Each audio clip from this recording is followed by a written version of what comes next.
Hey everyone, welcome to this week's episode of our podcast, Is Breakfast Included? Today on the show, I sit down with Arthur Gonzalez. Arthur is a DJ, a photographer, a guitar player. You know what? Arthur kind of does everything. I had crossed paths with him on social media. We were both living in Texas. And coincidentally, we both ended up out here on the East Coast. He lives about an hour away. He drove up, he sat down with me and told me his story. I got to know a little bit more about him. And we kind of realized we both know the same people. It was a fun conversation and great getting to know him. And I'm sure we'll hang out again. He also told me his fascination with hash browns. If you want to hear that, let's check it out. All right, man. Tell me who you are. My name is Arthur Gonzalez. Hi. Where are you from, man? I'm from Roswell, New Mexico originally. Lived in Texas for about 20 years, and now I live outside of Philly. Yeah.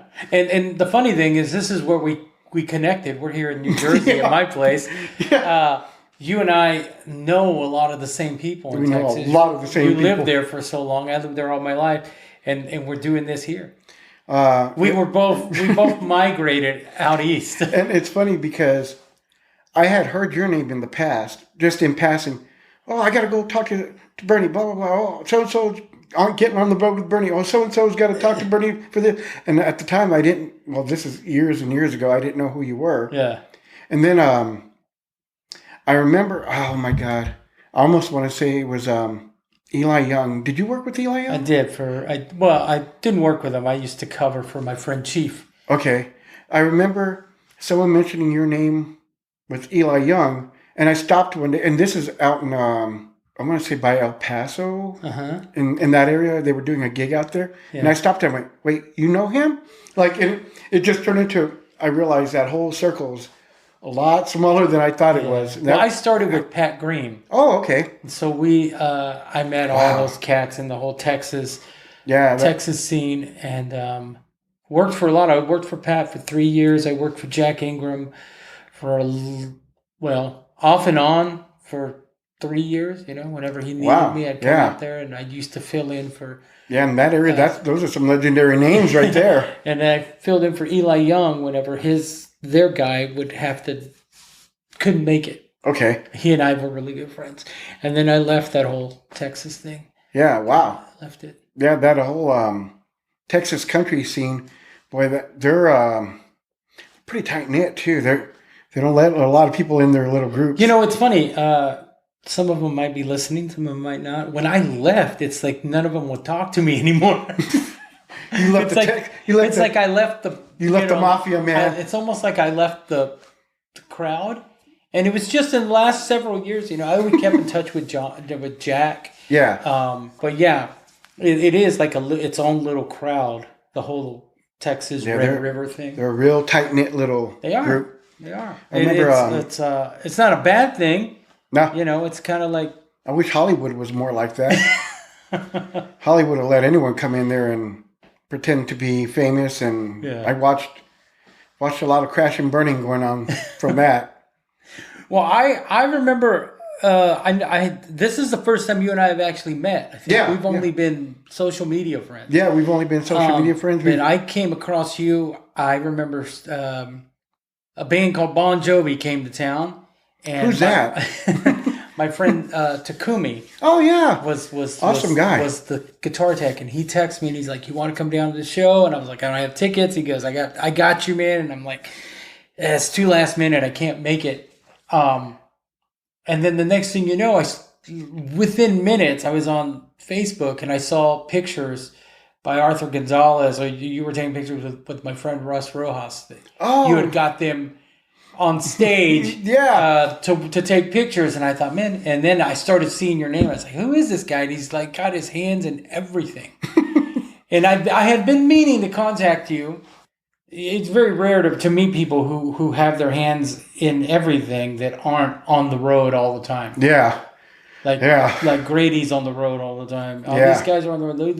Those were my friends from the road, and Grady lived on the road at one point. Yeah. He was here not long ago doing some Blondie stuff. Oh, that's right. He's doing I saw that he did that. Stuff. Yeah, Now it's weird about him is that whole group, like Grady and I'm gonna say the Pantera group, like all the people that hung out in that established group of people. I had hung out with them at individual times, never all at the same time. It's really weird. Yeah. But I never actually hung out with Grady. I saw him a few times in passing. It's funny. He's the only one that I do know personally. Not like I said, everybody. I saw him in passing a couple of times, but never hung out with him like some of the other guys I hung out with. Yeah. Like I met Daryl Dime. I met him 3 times ever. Vinny, I met him multiple times, and every time I would meet him, it was always a party. Yeah. It was a party. And so he never remembered my name. He'd always just point at me and go, I know you. And I'm going to say that last year before he passed away, ran into him at a party. I think we were in Lubbock. Yeah. Might either been Lubbock or it might have been Dallas. Yeah. I remember he looked at me and goes, hey, Artie. And I stopped and went, did you just call me Artie? And he went, yeah, man. And I went, you've never called me Artie. That's like what my friends that I grew up with call me. Yeah. He goes, well, isn't that your name, man? I was like, yeah. And I remember I thought that was really cool because he had never, ever, he'd always just look at me, I know you, man. Yeah. Yeah. I was just online earlier, and those guys released a trailer for this tour, this Pantera thing. And no matter what anybody thinks about it, like, I saw that trailer and I'm like, dude, this is going to be amazing. It's going to be a big tour. To me, it's going to be a huge tour. It's going to be cool. All these cats that never got to see the songs live, they're going to see them live, and they're going to, I've been back and forth mentally with it. I understand it's not the guys, but I understand it is the guys. So I'm just like, it's that same, I guess, because I've seen them like a handful of times. Oh yeah, man. But I'm also thinking, you got 5 generations that are just going to go nuts to see them. I tell people this story. I'll tell it right now, and it's going to be the first time I ever told it on this podcast. When we were in high school, Pantera were our, and this is when Phil had just joined the band, so we were just hearing the records with Terry. Yeah. And then Phil joined the band, and they put out power metal, and I remember just that. It was always blaring in somebody's car in the high school parking lots. And they would play at this place in DeSoto, Texas called Bear Creek Crossing. It was like a country club. Yeah. Like a private. I don't know if you know about Texas. Like you used to have to be a member to go in some of these clubs. And they would play there, and we would go see them. They played several little country bars. Yeah. They would put on their own shows. We went to see them several times. But the first time we went to see them, we were paying our money to go in, and the guy said, if the police show up, you're at a private party for, I can't remember the name, but it's for so-and-so. So if the police show up, and then they made us repeat it. What are you doing here? Oh. And so, because it was a private bar, you had to be a member. So we went in, and a band called Cat Daiquiri was opening up for them. Cat Daiquiri was Cat's band and Grady's band. I didn't know that. That was their band. I never even knew the name We of the didn't band. know at the time who they were, but Cat Daiquiri was opening up, and they came out. I knew that there was a band, but I never knew the name of the band. Yeah. Wow. So we were there. We were fucking teenagers, man. And Pantera were, like I said, our idols. Yeah. Because this was a band making their own records. They didn't have a record before deal. it was a thing. So right before this, when we went to this show, they had just got their record deal. And I remember me and my friends were all fucking being fanboys. And we saw Phil, and we cornered him. Like, dude, are you going to play this? Are you going to play this? And you going to play this? And he's like, no, man. And we're like, are you going to play anything off the new album? And I remember these were his words. And for weeks, we just kept repeating them because we were stupid teenagers. He said, no, bro. But when the new album comes out, it's going to be like, boom.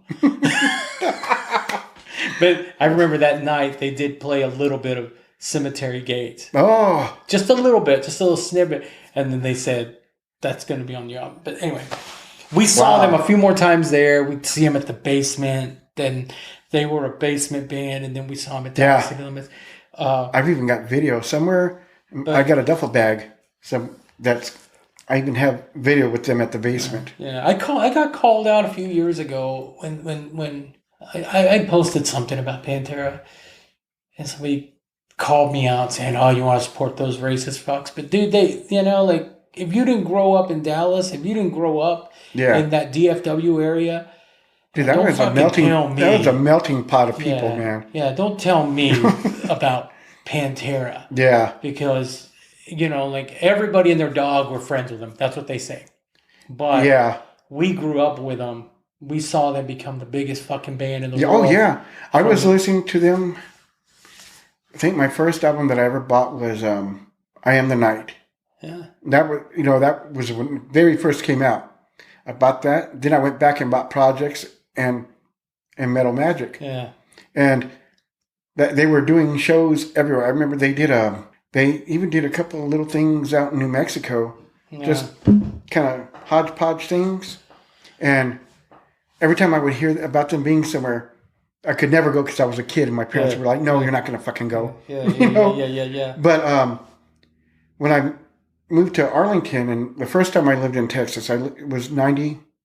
I moved there in 91 basically because it turned 91 on the weekend I moved there. Yeah. And I remember meeting so many people who, like you said, everyone and their dog knew them.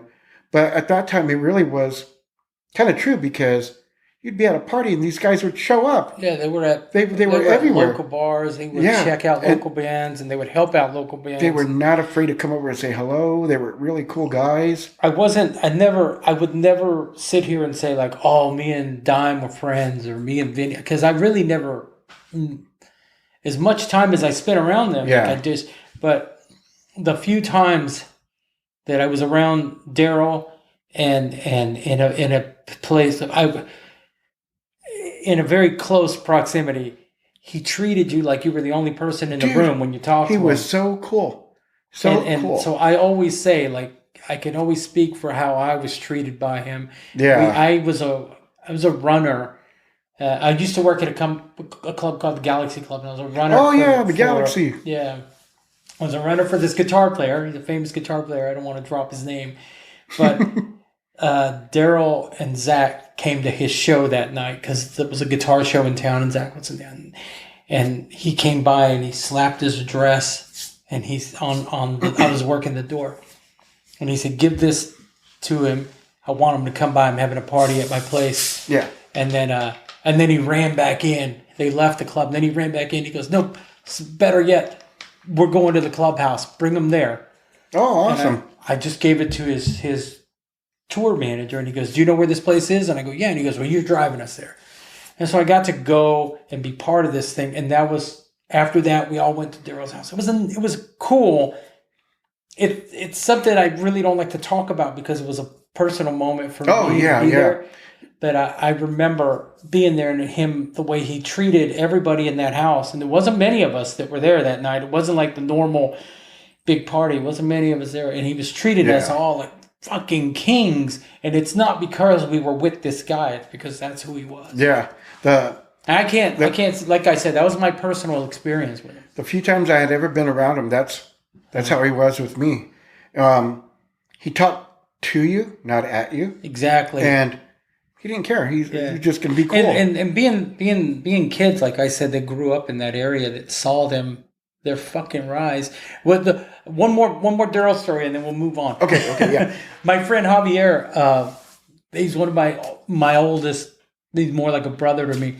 I remember he was trying to start a band, and we were at a party that Daryl was there, and he was telling Daryl, like, I got this band, and I want to call it Shift Face. And Daryl goes, man, that's badass. But if you really want a badass name, call it Shit Faced. And sure enough, several years later, he started this band. He called it Shit Faced, and then they eventually changed their name to something else. But that's awesome. Yeah, it was. That's all. He was that dude. Well, man, before we get any further, where are you from originally? You said New Mexico. Yeah, right? Roswell, New Mexico. Roswell, New Mexico. So you grew up with the aliens. Yeah. That wasn't even a thing when I was growing up. Really? But you know was what? not It's a not a thing. thing to you. But one time I've been, well, the few times I've been to Roswell, everything they Oh sell yeah, it everything. looks like Spencer's exploded in the middle of the street Everything's now. the alien burgers, alien Walmart, the alien Walmart. It was not You like that when know, I was growing up. wasn't. No, it was like a normal little town. All right. The Billy the Kid stuff was bigger than the alien stuff. Really? Yeah, Yeah. people don't realize the Chisholm Ranch is out in Roswell. Yeah. Yeah. You watch Young Guns 1 and 2, and they're all talking about the Chisholm Ranch and all that stuff. That was in Roswell. That was down the street from my parents' house. Yeah. Um, Well, because Netflix hasn't done a documentary about it. That's why nobody. That's right. That's why nobody cares. yeah, the whole Billy the Kid thing was all in that area. Yeah. All the way from there through up on the outside of the Ruidoso area in Lincoln County. I mean, it was all like there. And somehow the alien thing overshadows the Billy the Kid stuff, which I grew up, with the whole cowboys and Indians type of thing.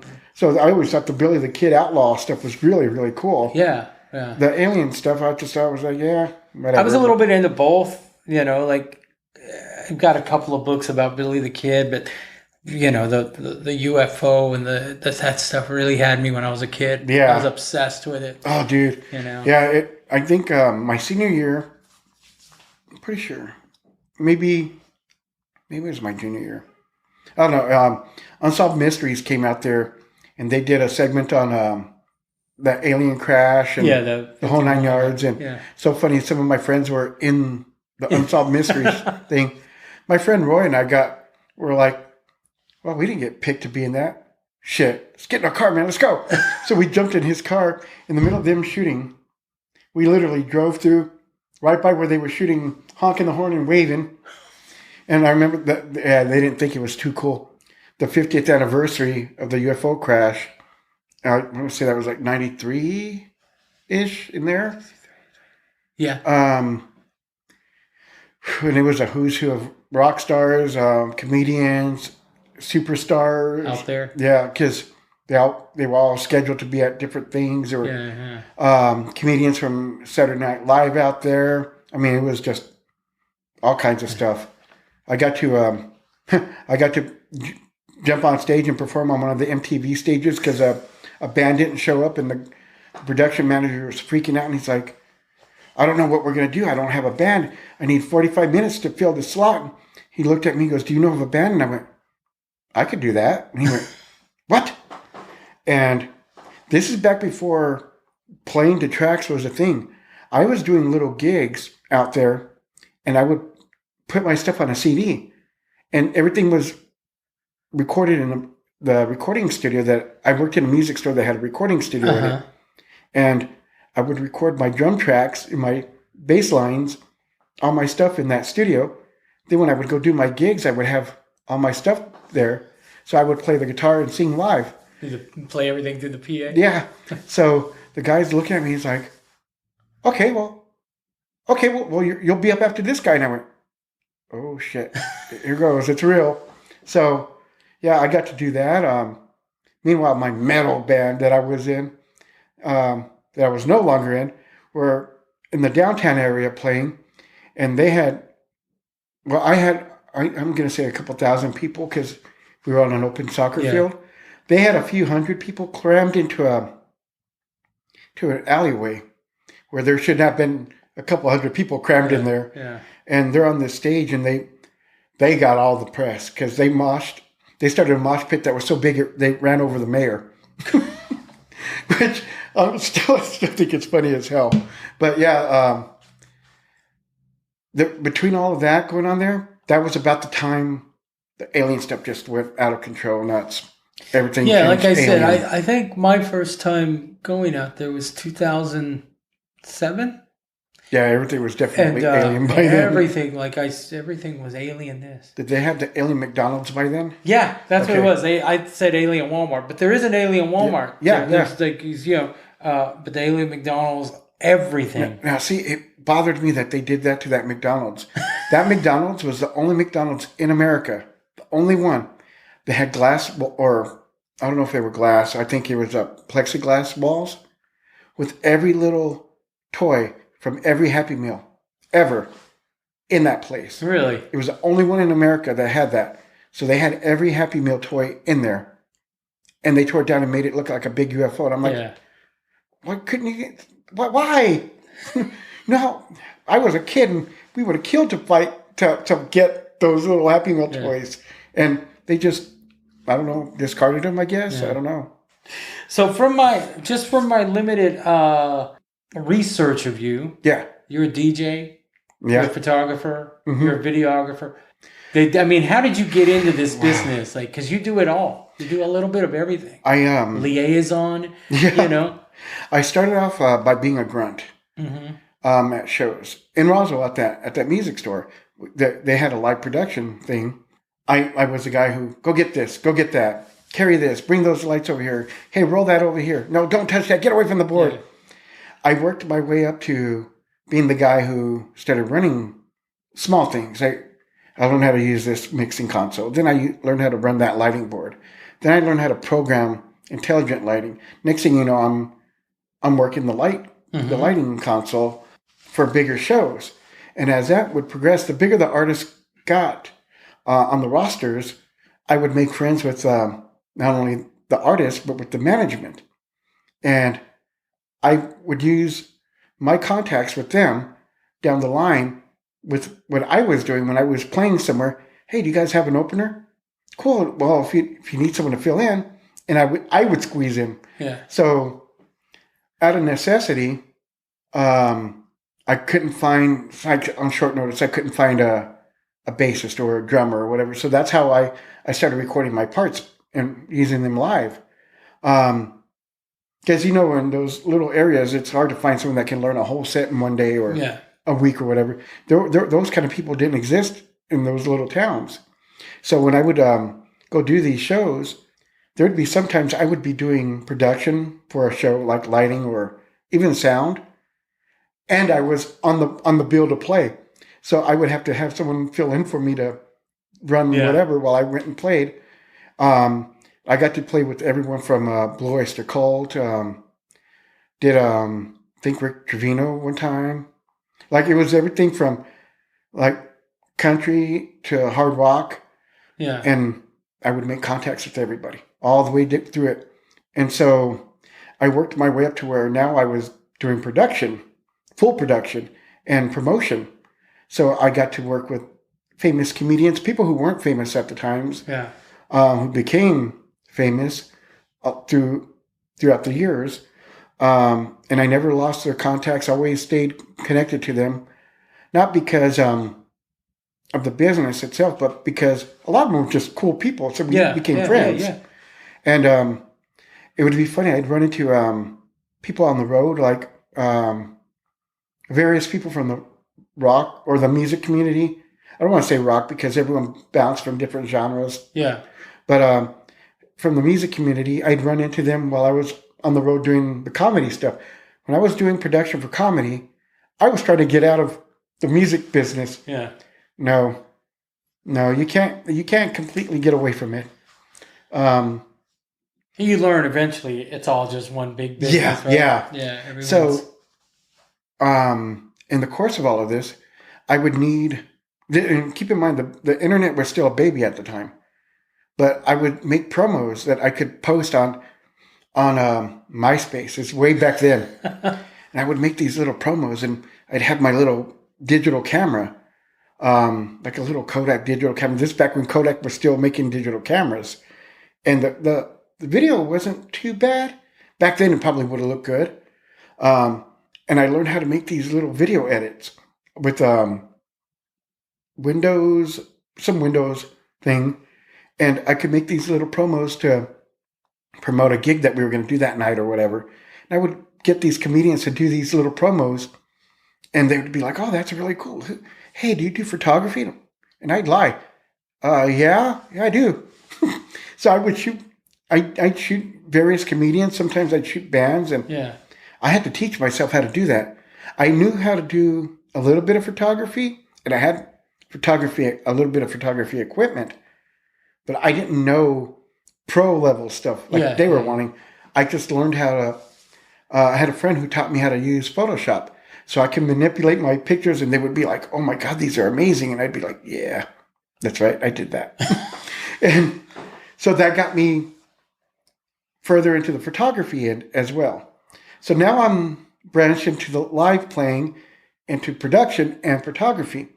The videography came along naturally with the photography because of those little promos I would shoot. Yeah. So I would teach myself how to do professional style video editing. And there's this little thing that came along around that time. It was a little baby. You might have heard of it, YouTube. Back then, there were no tutorials on anything. But people would post their little videos and stuff. And I would see every now and then I would catch a video where some guy would say, oh, I did all my editing on this. And I would look it up. I would find it. Then I would do all the research I could. Sometimes the companies would have their own little promos on their website or their tutorials. So I would learn how to use that stuff. And I just kept doing it till I got good at it. And now my video production, I don't know if it's top of the line, but I think I could easily compete with a lot of the people doing things out there. That also enabled me to work my way. All of these things enabled me to work my way into to the playing portions. Now, I met a guy, I don't want to say his name because he's no longer with us, but he played with everyone under the face of the sun at one point. Huge musicians. He was in and out of some of the most iconic bands, but he was also a ghost guitar player. He kind of backdoored me into the ghost guitar playing world. I don't know if you know what. Yeah. So for those who don't know, I was a guy that would be brought in when Joe Blow Rockstar over here couldn't play on whatever that they were recording. They would sneak me in. I'd play whatever. They'd hand me a stack of cash and get me the hell out of there before anyone knew what happened. And he made a living doing a lot of that. So now I think they can get away with it with just samples of their playing on keyboards. They don't need a lot of people like me. So I did that for a few years, and I thought, oh, now I'm gonna get right to the big leagues. No, you also become the guy they don't want getting drunk at a party going, yeah, I played that part. Exactly. Yeah. That's not him, that's me. So I kind of had a double-edged sword there. Yeah. It allowed me to meet a lot of people, a lot of A-listers. I met a lot of A-listers. That was about the time I was like, okay, I need to get out of this part of the business. Well, trying to get out of that part of the business isn't that easy because some of these guys some of the producers who know that they had you on these things will talk bad about you. If you're trying to leave. Yeah. If you've been in there for a while and you're just trying to go into this or into that, they'll make it known that, well, he's unreasonable. He's hard to manage. He's hard to work with. He's this or he's that. I heard all kinds of rumors about myself. A little group of them made it a point to make sure I would never do metal. And I went, okay, well, I know enough guys in the R&B world. I'll go do R&B. And I did. I recorded with some R&B artists. I met this producer named Mike E. Stallone. Badass dude. He and I worked on this album for a while. I did a back-end deal with him. For those who don't know, a back-end deal is where you get paid on the back end. You do all the work up front, and when you sell it, do whatever you're going to do with it, you get all your money then. Well, because I did it this way, he needed out of his contract with his production company because of whatever internal things were going on with them. Their agreement was that he couldn't use the stuff he recorded under them, and they couldn't release anything he did under them. I was the last thing he just did. Spent a year almost with this guy, and we had like A-list R&B artists and rappers that were going to be on this. And I remember thinking, fuck. But it was a good learning experience. I never got to do that before. Yeah. I also got to have, I would call prestigious people in the R&B community hear my playing and go, damn, you're really good at that. I was on an airplane one time with Alex Davis from Sly and the Family Stone. Yeah. And I was showing him a video clip of me playing. It was just me and Marvin Gaye's voice. And he looked at me and he's nodding his head. He's like, damn, dude, you got some soul. And I was thinking, oh, that came from Alex Davis. Like, to me, I was just like, mind blowing. So that's how I got to where I had my hands in all the different aspects of everything. Yeah. It's kind of weird, but it's how it worked out. And yeah, man, sometimes it does work out that way. Like I said, I was a runner. And I worked for... People don't know how much work runners do. Runners. Yeah, I was a runner, and I worked for Pat Green. His TM asked me at the end of the night, like, the magic question, and I jumped at it. But, you know, you to get your hands in all that, you can't say no to anything. No. And one thing also, a lot of people don't understand, because I'll get people going, oh, hook me up. You can't just hook someone up. No. It's not only who you know, but if you vouch for someone, it's like the mafia. You vouch for someone and they mess it up, they mess it up for you. Yeah, there's very few people I put my name on. Yeah. My friend, I don't know if you know Mike Warren. He's a guitar tech out of Dallas. I know that name. I do know that name. You know, Did he work with Andy Timmons? No, he's worked with In This Moment. That's probably where I know him from. He's with Breaking Benjamin. I've shot In This Moment several times, so that's probably where I know his name. So he worked with them, but he's one of the top guys in the industry now. And I knew back then he actually took my gig in Pat. Oh, okay. So he, when I moved on, and so he was as far as tech, being a guitar tech or whatever we do. He's up here and I'm down here. Like that's because his brain is made. I don't know, man. You've worked with some pretty monstrous I always say I'm a good hang. I don't know, man. Okay, you have literally crushed it with some of the biggest names on the planet. I'm gonna say you're up there with him, man, because you're no slouch, man. You cannot. And I know from being around A-listers, everyone likes things done a certain way. And if you I want my guitar tuned this way, and I want that to be this way. Oh, and can you drop that one string that much? If you don't do it exactly like that, you'll hear about it. Yeah. And I try not to work for those cats. I do my best. I do my best to stray from those guys. But yeah, you're right, man. Like you can't. Now it's not only keeping your good name by doing your job well. Yeah. It's. Everybody, in my first few years of touring, I got it because I was naive and green. Yeah. People would say, oh, can you hook me up? How do you get on the road? And I'd be like, oh, give me your number. Let me, I did that. Whatever. Just trying to, because I did that. I like to think of myself as like, you want to be the cool guy. You want to be then cool. You realize like, well, a lot of people don't realize in this business, man, that it's everything. It overtakes everything. This is your life. Oh yeah, you can have a family, you can have friends, but you're not going to see them. I had an apartment. I could tell you I had an apartment, but a lot of times I never saw it. Yeah. My brother, who lived in an apartment building away from me, was at my place more than I was at one point because I was always on gigs, or doing the little regional tours or whatever. I was always gone. So I had an apartment. I just didn't see it that often. Yeah. And then there's cats that hate that part of this business, but they still do it because of the money. Yeah. But I love this business. Man, I used to want to get out of it, but when I got sucked back into it, I'm like, no, I can't leave this. I love it. Had I known when I was 20 I could do this, and had I known that, at 19, 20, everybody had aspirations of being a rock star. Yeah. I played in the band. I did all that. But as I got older and as I was in bands, I found myself handling the booking, getting the gear here, and I enjoyed that. I really did. A lot of road managing stuff. Huh? I did enjoy that part of it. So this is really right up my alley. But had I known back then that all I had to do was get out of that little shit town I was in. Yeah. And connect with people who were doing it. Yeah. I might have fast-tracked my way to this business. But I might have fallen into some bad things, Man, I find it fortunate. I was in my 30s before I started doing this. I had all kinds of crazy things happen when I was trying not to do it. Yeah. I would do, I took a hotel gig one time. Had it for a few years. I didn't realize a lot of the people on tour were staying at this hotel. One night I had Casey and the Sunshine Band up on stage with me.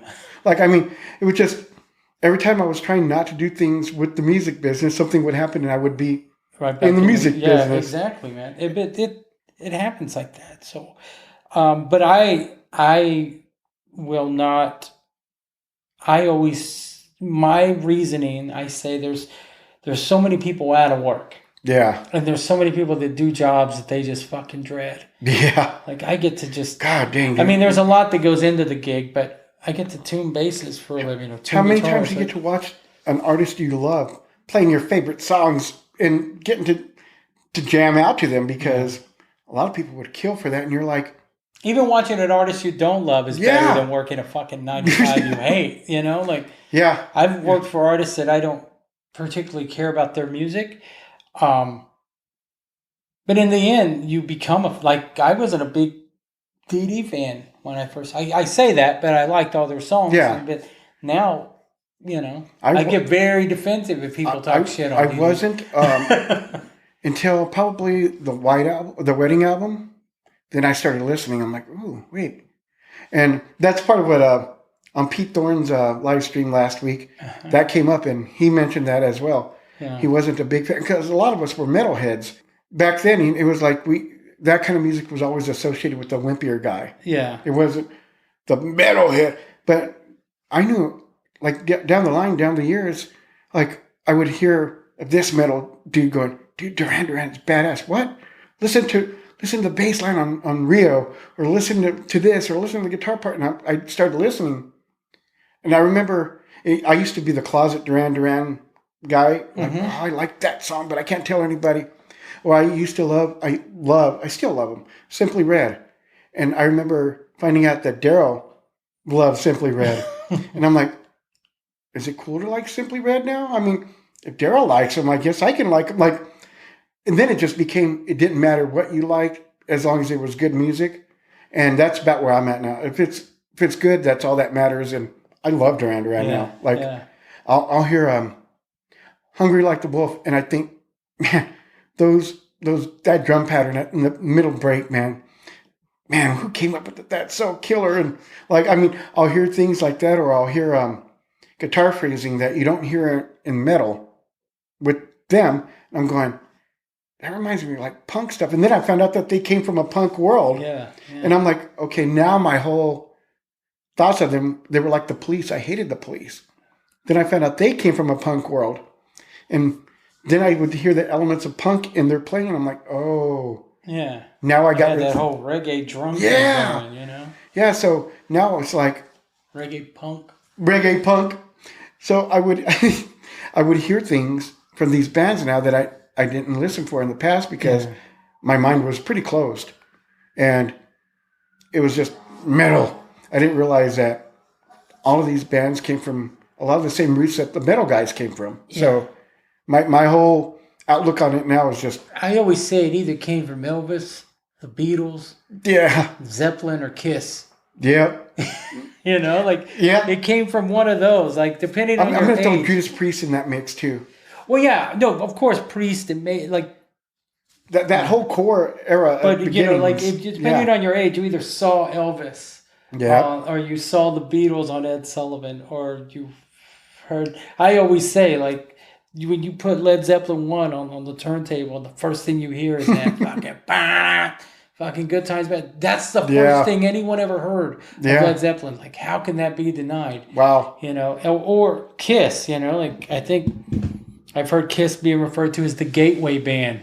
You know, but you know, for me, it was Kiss. Yeah, for me, it was Kiss, too. For me, it was Kiss. And then after Kiss, you know, Kiss was like superheroes. Yeah. But after Kiss, then you know, that whole 80s thing. The first album I ever bought was Donna Summer.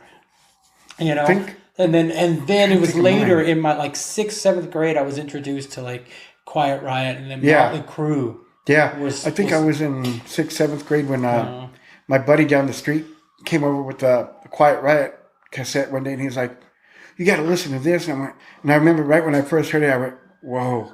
Yeah. And That was a whole new world then. Yeah, I grew up with sisters, and so I like I said, the first album I ever bought with my own money was "Hot Stuff" by Donna Summer. I think it was the big Hey, single. wasn't Donna Summer on Casablanca with Kiss? Yeah, she was Yeah. on Casablanca. Yeah, they were label mates. And so I mean, but I love everything. I bet early in my years I was into like stuff like that, the Commodores and Dude, any dad, 80s or 90s of R&B, but then I was also a fucking metalhead, you know, and I yeah, loved, same here. Dude, I played with Ollie Woodson from the Temptations. I actually, wow, that's so weird to say that, but he ended up with cancer and passed away. At one point, we were going to put a group together, and he wanted me to get some people together. We talked about it. Then he just kind of vanished, and with the couple of times that we had really talked about it, because he told me I was his badass guitar player, and I needed to find other musicians like that, and so I let him hear Little Caesar. I don't know if you've ever worked with them or I had that cassette. Okay, well, he heard Ron Young's voice, and the first thing he said was, "Do you know this guy?" And I went, "I don't, but I know how to get a hold of him." He's like, "Get a hold of him." So I got a hold of Ron way back then, dude. Yeah. That's so weird. I don't think I've never actually publicly told this story, but yeah, I got a hold of Ron way back then, and Ron was all about doing whatever with him. Like he's like, "Wait, who? What? Damn right, I want to work with him." And I was like, "Okay." I asked him who else he wanted me to get a hold of, and he's like, "Well, just hold on here. We're gonna wait a little bit." I think he knew he had cancer. He just didn't know how. Yeah. And then he kind of vanished on me. Found out later he was in the hospital, and then he didn't have much longer. So, but he was, when he heard like Ron singing, and first thing he said was, "I need that guy in my group." Like, he didn't care. He told me one time, he's like, "Close your eyes. What color do you hear?" And I went, "What?" He's like, "That's right. It's either good or it's bad. There's no color." And I went, "Oh." Yeah. And that started changing my mind about music. Like, so a lot of these big metal bands were always into all these other things. Dude. Yeah. You find out now, like, who's into what, you know. But back then it wasn't cool. You couldn't talk about it. You couldn't. No. You couldn't say it because it was like almost taboo.